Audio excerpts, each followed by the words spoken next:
माँ जी, एक बात आप भी सुन लीजिए। मैं अपने जीते जी दीदी को यहाँ से हिस्सा लेने नहीं दूंगी और ना आपको देने दूंगी। बहू तो कैसी बातें कर रही है? एक लड़की का सहारा या तो ससुराल वाले होते हैं या तो मायके वाले। अब दामाद जी के गुजरने के बाद ससुराल से तो सहारा रहा नहीं और तो मुझे भी उसके लिए कुछ करने के लिए मना कर रही है। कहाँ जाएगी मेरी बेटी? हाँ तो केस करके ससुराल से हिस्सा दिलवाइए, यहाँ से हिस्सा क्यों दे रही हैं?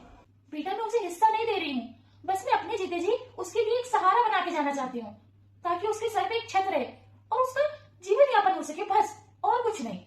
ठीक है, सहारे वाली बात है ना, तो आप कोई दूसरा मकान दे दीजिए। अरे वही तो इकलौता मकान है जिससे अच्छा खासा किराया आता है। एक एक कमरे के 5-5, 6-6 हजार आते हैं। बाकी जितने मकान है सबसे तो कोई 6 हजार देता है तो कोई 5 हजार। वो अकेला है जिससे 15 से 20 हजार किराया आ जाता है हर महीने, और वही दीदी को देने की बातें कर रही है। बहू, तू और बेटा दोनों कमाते हैं, फिर भी महीने के अंतिम में दोनों हाथ खींचने लग जाते हो पैसे के लिए कि पैसे नहीं है, पैसे नहीं है। और तो उसे, जिसकी एक बेटी भी है, उसे वो मकान देने के लिए बोल रही है जिससे 6 हजार 7 हजार किराया आता है। आज के समय में 6 हजार 7 हजार कहाँ से क्या करेगी वो? तू खुद सोच।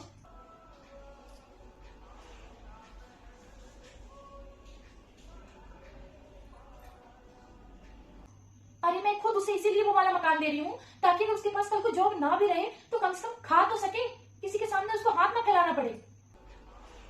अरे तू उसके बारे में ना सोच, उसके बच्चे के बारे में तो सोच। उसके सिर से वैसे ही बाप का साया हट गया है।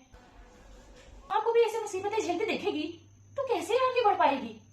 माँ जी मैं कुछ नहीं जानती, आप वो मकान नहीं देंगी बस। बेटा बुरा मत मानना, नन्ना ने इसलिए ऐसा बोल रही हूँ ना, अगर तुम्हारी खुद की बेटी होती तो भी ऐसे ही बोलती।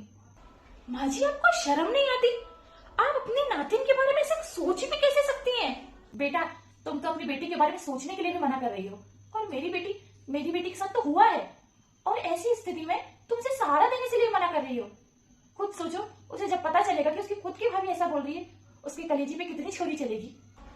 माफ कर दीजिए माँ जी, मैं कुछ टाइम के लिए लालच में इंसानियत भूल गई थी। आप वही कीजिए जो आपको सही लगता है। मैं आपके लिए पानी लाती हूँ। ठीक।